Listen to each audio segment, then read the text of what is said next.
Keberadaan tersangka penista agama Saifuddin Ibrahim terus diburu polisi yang menduga tersangka terus berpindah-pindah lokasi di Amerika Serikat. Untuk membatasi ruang gerak Saifuddin, polisi mengeluarkan red notice terkait statusnya sebagai tersangka buronan. Itu adalah kanker stadium 4 yang bisa... Setelah ditetapkan sebagai tersangka, keberadaan pendeta Saifuddin Ibrahim kini tengah diburu pihak kepolisian. Saifuddin bukannya bersembunyi, ia justru kerap menampilkan keberadaan hingga kegiatannya melalui sejumlah postingannya di akun YouTube-nya.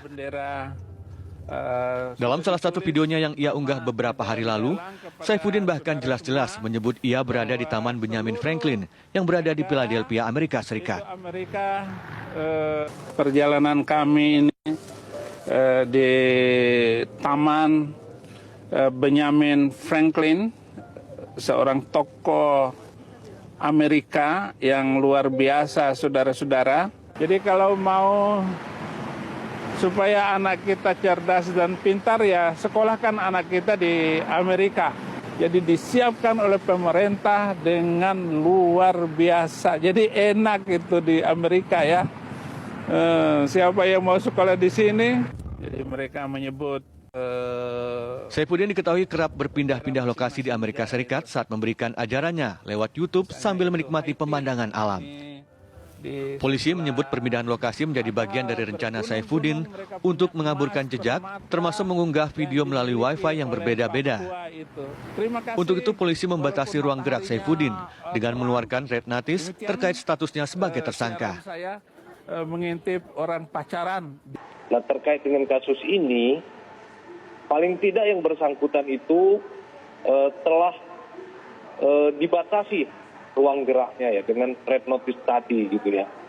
Dan terkait dengan dia memposting setelah itu, hal ini bisa terjadi postingan tersebut dia yang buat tapi di-share oleh orang lain ya.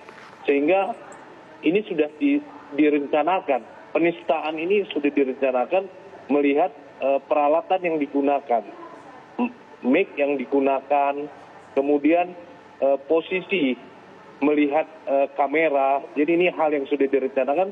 Tentu settingan ini juga dia sudah bisa untuk menghindari dari kejaran. Ya. Artinya dia membuat, tapi yang mengirim bisa jadi pihak lain dan dari tempat wifi yang berbeda. Saya nggak punya istri untuk saya cari. Polisi menjelaskan penangkapan buron di luar negeri bisa memakan waktu cepat atau lama. Namun pihaknya menegaskan pengejaran terhadap Saifuddin akan terus dilakukan sampai tertangkap. Tim TV One mengabarkan. Namun kalau kadrun sudah masuk di dalam suatu kampung, maka akan menular seperti kanker. Sementara itu pemirsa, anak-anak dari pendeta Saifuddin Ibrahim meminta ayahnya untuk bertaubat dan menyerahkan diri seiring penetapan status tersangka kasus penistaan agama. Saifuddin diketahui tengah berada di Amerika Serikat dan masih terus mengunggah sejumlah video yang mendiskreditkan Islam meski sudah ditetapkan sebagai tersangka. Saya turun di Los Angeles. Setelah resmi jadi buronan polisi, pendeta Saifuddin Ibrahim terus diburu keberadaannya. Kondisi ini membuat pihak keluarga meminta Saifuddin untuk menyerahkan diri demi kebaikan umat.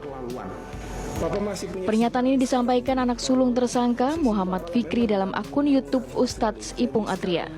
Dalam video yang diberi judul "Anak-anak pendeta Saifuddin Ibrahim menggugat bapaknya sendiri", itu Fikri anak pertama bersama kedua adiknya Saddam Hussein dan Muammar Gaddafi meminta ayahnya untuk bertaubat dan menyerah. Ya, Abi mungkin baik-baik saja,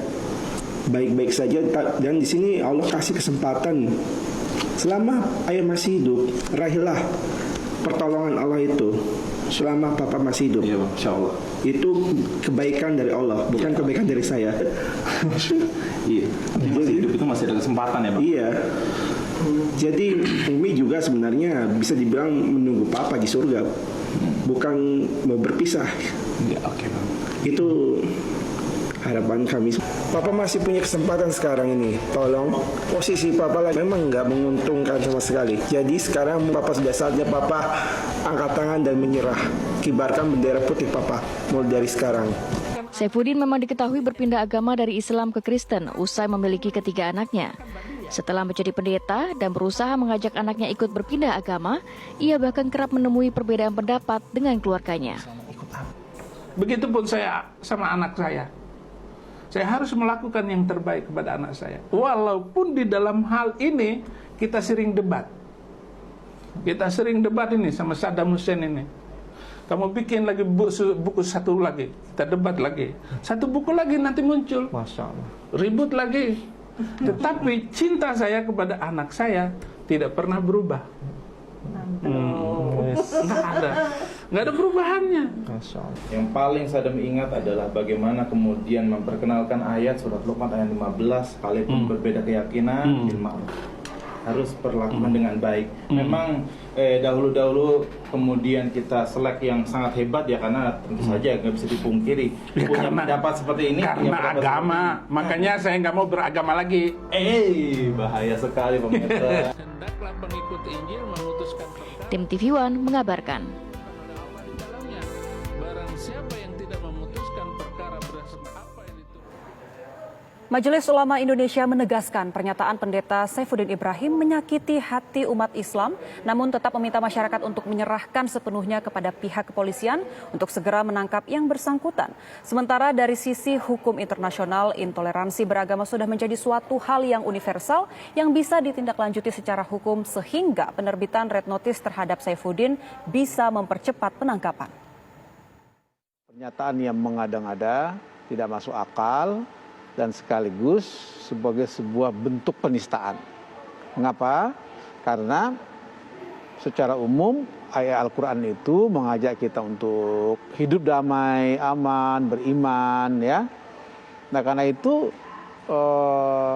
apa yang dimaksud oleh saudara Saifuddin Ibrahim ini semata-mata bentuk kebencian, ya Mbak Caca ya, bentuk kebencian, di mana beliau sendiri sebenarnya paham itu bahwa karena asal agama beliau Islam.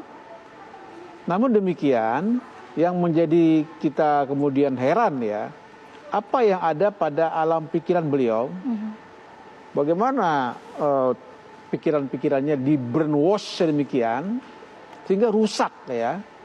Nah, ini yang menurut hemat saya harus kita berikan pemahaman kepada masyarakat, jangan sampai masyarakat mau terpengaruh, terprovokasi ya dengan pikiran-pikiran semacam ini.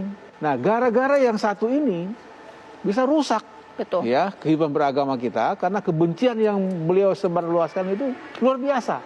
Tapi kita umat beragama, antar umat beragama, kita dengan pemerintah tetap rukun, aman, damai. Jadi jangan karena seorang Saifuddin Ibrahim membuat kita gaduh. Ya. Nah, segera ya kita minta aparat kepolisian yang profesional dan proporsional menindaklanjuti ini, sekaligus kita beri apresiasi kepada 3 pelapor tadi. Namanya kriminalisasi di banyak negara, dan saya rasa ini menjadi satu hal yang cukup universal, dan di mana negara-negara dimanapun ini sudah merasakan intoleransi itu mengganggu kehidupan bernegara. Dan saya rasa termasuk penistaan agama itu sudah dimasukkan ke dalam hate crimes. Dan kalau memang kita sekali lagi, saya rasa dengan adanya perkembangan seperti ini, saya rasa kita akan lebih dimudahkan untuk meyakinkan para pihak berwajib di luar sana ya untuk kembali memberikan bantuan kepada Indonesia untuk mencari orang-orang yang memang sedang bermasalah dengan hukum Indonesia.